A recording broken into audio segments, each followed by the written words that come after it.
اعوذ باللہ من الشیطان الرجیم بسم اللہ الرحمن الرحیم ویل لکل افاک اثیم، ہلاکت ہے ہر جھوٹے بدکار کے لیے۔ یسمع آیات اللہ، جو سنتا ہے اللہ کی آیتوں کو، تتلا علیہ، جو پڑھی جاتی ہیں اس کے سامنے، ثم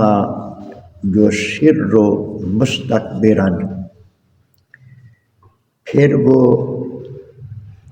اڑا رہتا ہے اپنے کفر پر یا اپنی ضد پر،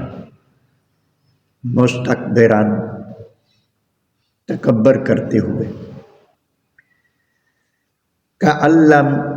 یسمعھا، وہ ایسے ہوتا ہے جیسے اس نے آیتیں سنی ہی نہیں۔ فبشرہ بعذاب علیم، تو اسے دردناک عذاب کی خوشخبری سنا دو۔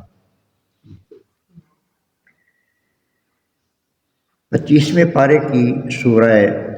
جاثیہ ہے، اس کی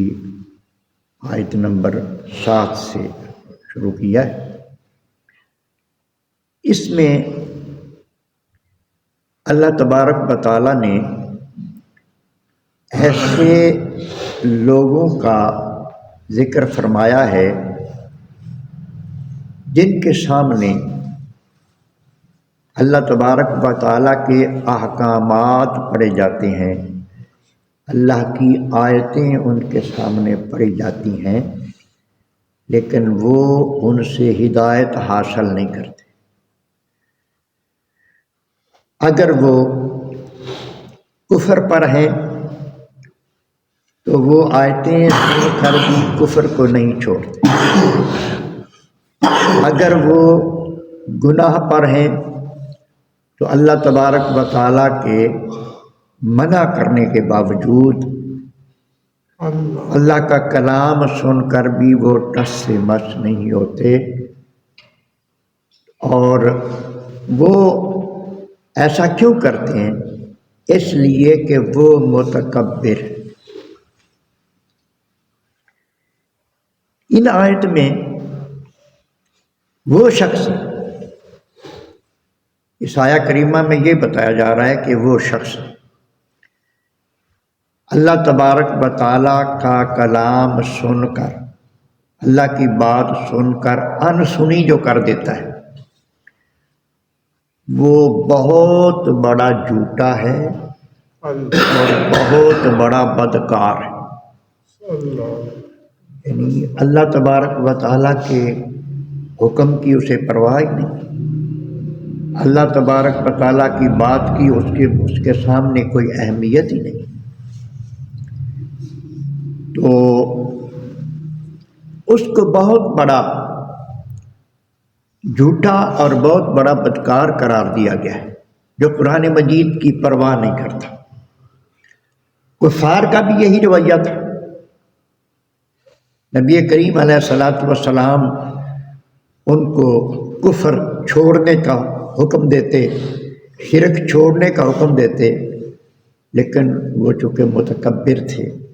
ضدی تھے، ہر طرف تھے، اس لیے انہوں نے اپنے رویے میں تبدیلی پیدا نہیں کی۔ اسی طرح کوئی بندہ کلمہ پڑھنے کے باوجود بھی وہ گمراہی کے راستے پہ چل رہا ہے، اللہ تبارک و تعالیٰ نے مثلا اللہ پاک نے جو چیزیں حرام قرار دی ہیں، سود حرام قرار دیا ہے، رشوت حرام قرار دی ہے، جو بھی کام غلط ہیں جس سے اللہ پاک نے منع کیا ہے، اللہ تبارک و تعالیٰ کے احکام اس کے سامنے پڑھ کے سنائے جاتے ہیں کہ سود حرام ہے، شراب حرام ہے، جوا حرام ہے، یہ کسی طرح بھی دھوکے کے ساتھ رزق کے حرام کمانے کا جو طریقہ ہے وہ چھوڑ دیا جائے۔ یہ سننے کے بعد جس بندے کے کان پر جو نہیں رینگتی وہ اسی طرح کا ہے، اللہ کے نزدیک ہے، وہ سب سے بڑا بدکار بھی ہے اور سب سے بڑا جھوٹا بھی ہے۔ اللہ اکبر۔ اور اللہ تبارک و تعالیٰ ارشاد فرماتے ہیں کہ اس کی کیفیت یہ ہے کہ وہ سنتا ہے لیکن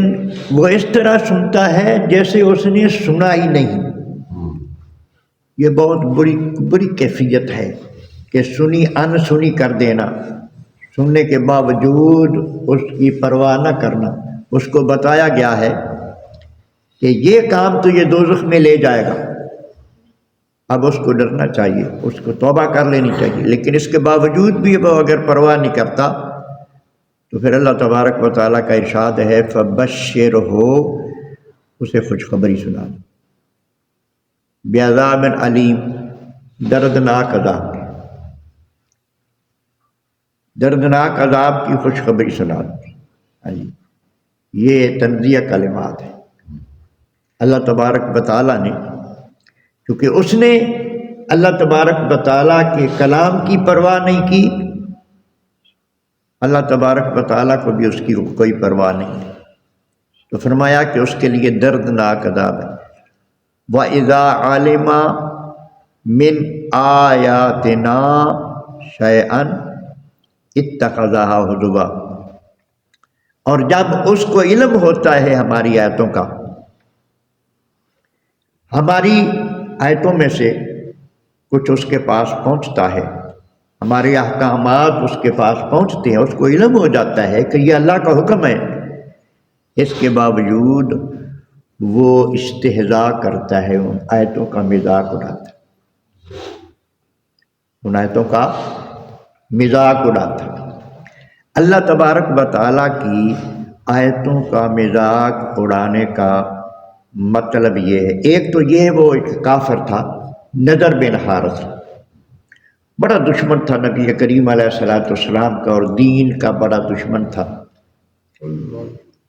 تو وہ تجارت کے لیے جاتا دوسرے ممالک میں، اور وہاں سے وہ قصے والی کتابیں جو جن میں قصے ہوتے وہ لے آتا،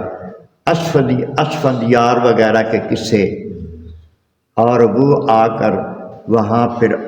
وہ ڈیرے پہ بیٹھ جاتا، لوگوں کو سناتا، اور پھر یہ کہتا کہ محمد تم کو فرعون اور حامان کے قصے سناتا ہے تو میں تمہیں اسفندیار کے قصے سناتا ہوں۔